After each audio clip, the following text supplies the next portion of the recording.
Hello friends, welcome to Srinika Tamil kitchen. இன்னைக்கு நம்ம சேனல்ல நல்ல ரெஸ்டாரண்ட் ஸ்டைலில் பியூர் வெஜிடேரியன் ஹோட்டல்ல எல்லாம் கிடைக்கிற மாதிரியான ஒரு குருமா ரெசிபி தான் பார்க்க போகிறோம். இந்த குருமா சப்பாத்தி, பூரி, பரோட்டா எல்லாத்துக்கூடமே ரொம்ப சூப்பரான ஒரு மேட்சாக இருக்கும். ரொம்ப ஈஸி செய்யறதும் கூட. இப்போ எப்படி செய்யறதுன்னு பார்க்கலாம்.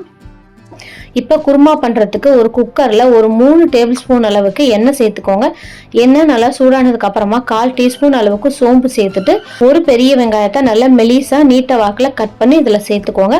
கூடவே 3 கிராம்பு, ஒரு ஏலக்காய், ஒரு சின்ன பீஸ் பட்டை, முழு கரம் மசாலா இதில் சேர்த்துக்கோங்க.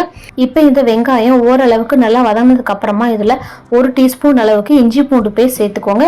இஞ்சி பூண்டு பேஸ்ட் சேர்த்துட்டு அதையும் நல்லா இந்த வெங்காயத்தோட பச்சை வாசனை போகிற வரைக்கும் நல்லா வதக்கி விட்டுக்கோங்க. வெஜிடபிள் குருமா அப்படிங்கிறனால நமக்கு இஞ்சி பூண்டு பேஸ்ட் அதிகம் தேவைப்படாது. 1 டீஸ்பூன் மட்டும் சேர்த்துக்கிட்டாலே போதும். இப்போ இதை நல்லா வதக்குனதுக்கு அப்புறமா ஒரு தக்காளியை, சின்ன சைஸ் தக்காளியா நல்லா மெலிசா கட் பண்ணி இதில் சேர்த்துக்கோங்க. குருமாவுக்கு எப்பவுமே தக்காளி கம்மியாக தான் சேர்க்கணும். தக்காளி அதிகமாக சேர்த்தா குருமால அந்த புளிப்பு சுவை இறங்கிரும், டேஸ்ட் நல்லா வராது. பாருங்க, தக்காளி நல்லா வதங்கிருச்சு. இப்போ அதில் வெஜிடபிள்ஸ் எல்லாம் சேர்த்துக்கலாம். நான் இன்னைக்கு கேரட், பீன்ஸ், பட்டாணி, உருளைக்கிழங்கு இந்த 4 வெஜிடபிள்ஸும் சேர்த்துருக்கேன். வெஜிடபிள்ஸ் உங்களோட விருப்பத்துக்கு ஏற்ற மாதிரி நீங்கள் சேர்த்துக்கலாம். இது கூடவே வேணால் மீல் மேக்கர், காலிஃப்ளவர் எது வேணாலும் சேர்த்துக்கலாம்.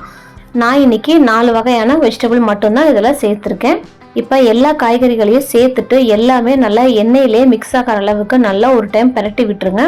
இப்போ காய்கறிகள் எல்லாமே நல்லா பரட்டி விட்டதுக்கு அப்புறமா மசாலா பொடி எல்லாமே சேர்த்துக்கலாம். 1 டீஸ்பூன் அளவுக்கு காஷ்மீரி மிளகாத்தூள் கலருக்காக சேர்த்துக்கிறேன். 1/2 டீஸ்பூன் அளவுக்கு தனி மிளகாத்தூள், 2 டீஸ்பூன் அளவுக்கு மல்லித்தூள், 1/4 டீஸ்பூன் அளவுக்கு கரம் மசாலா, 1/2 டீஸ்பூன் அளவுக்கு உப்பு, 1/2 டீஸ்பூன் அளவுக்கு மஞ்சத்தூள்.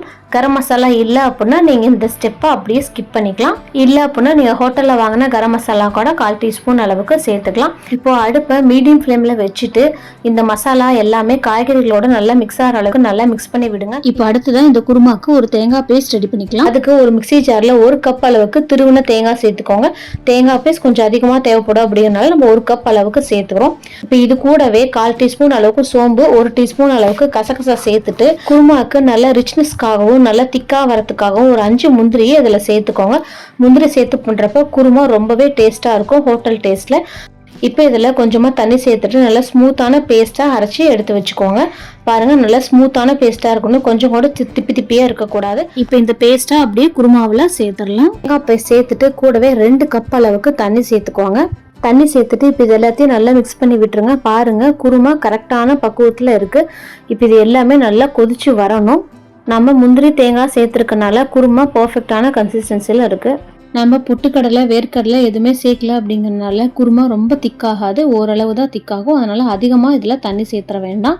இப்போ பாருங்கள், குழம்பு நல்லா கொதிச்சிட்ருக்கு. இப்போ இதில் கடைசியாக ஒரு கை அளவு கொத்தமல்லி, புதினாவை நல்லா பொடியாக கட் பண்ணி இதில் சேர்த்துட்டு நல்லா ஒரு டைம் மிக்ஸ் பண்ணி விட்டுருங்க. கொத்தமல்லி, புதினா கண்டிப்பாக சேர்த்தா தான் குருமா நல்லா ஃப்ளேவர்ஃபுல்லாக இருக்கும்.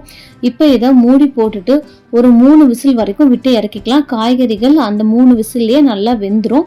பாருங்கள், 3 விசில் விட்டு இறக்கியாச்சு. இப்போ குருமா எப்படி வந்திருக்குன்னு சொல்லிட்டு பார்த்துடலாம். பாருங்கள், நல்லா எண்ணெய் மிதங்க பர்ஃபெக்டாக வந்திருக்கு. பாருங்கள், நம்ம ஊற்றின தண்ணியோட அளவு கரெக்டாக இருக்குது. குருமா நல்லா திக்காக வந்திருக்கு, ரொம்ப தண்ணியாட்டம் இல்லை. இதுதான் பர்ஃபெக்டான கன்சிஸ்டன்சி. சப்பாத்திக்கு, பரோட்டாக்கெலாம் இந்த பக்குவத்தில் சாப்பிடும் பொழுது நல்லா பர்ஃபெக்டாக இருக்கும். இந்த வெஜிடபிள் குருமாவை கண்டிப்பாக உங்கள் வீட்லேயே ட்ரை பண்ணி பார்த்துட்டு எப்படி வந்துச்சுன்னு எனக்கு கமெண்ட்ஸில் சொல்லுங்கள். நம்ம சேனல்லே நிறைய குருமா வெரைட்டிஸ் போட்டிருக்கோம், அதையும் செக் பண்ணி பாருங்கள். நம்ம சேனல் உங்களுக்கு பிடிச்சிருந்தா லைக் பண்ணுங்கள், ஷேர் பண்ணுங்கள், மறக்காமல் சப்ஸ்கிரைப் பண்ணுங்கள். தேங்க்யூ.